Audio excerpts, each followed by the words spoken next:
just in on what happened shortly after the Mar-a-Lago search.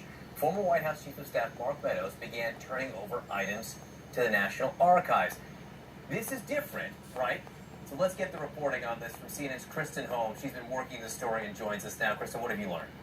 Well, John, these are brand new details that show the level of interaction between Meadows and the National Archives, as well as what exactly he submitted. So sources tell our colleagues Jamie Gangel, Jeremy Erb, and Evan Perez and me that within a week of that search in Mar-a-Lago, Meadows submitted text messages and emails to the National Archives. There was less than a dozen emails. Now, this was actually part of an earlier request for all electronic correspondence that falls under the Presidential Records Act. And what's interesting here is that the archives realized that it hadn't gotten everything from Meadows when it saw what Meadows had actually turned over to the January 6th committee.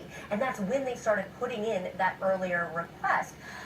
One thing to pay attention here is that Meadows has actually been working with the archives on a different level as well. And that's something we learned through this reporting for about a year, because he is one of Trump's designees to the archives. So he was called by another designee last summer, a year ago, to try to help get Trump to give these records back to the National Archives. So kind of a weird position for him to be in, turning it over, and then also he was trying to help with the Trump angle of this. All right, and the timing of this. Is this a coincidence? What do you know about that? Well, that's obviously the big question here. Now, we have one source familiar with the matter who says that this is totally a coincidence, that the search had nothing to do with Meadows' decision to turn over these correspondence.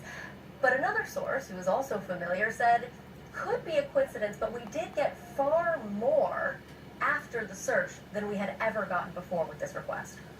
All right, interesting. I'm sure there will be more reporting from you and your team on this very subject. Kristen Holmes, thank you very much.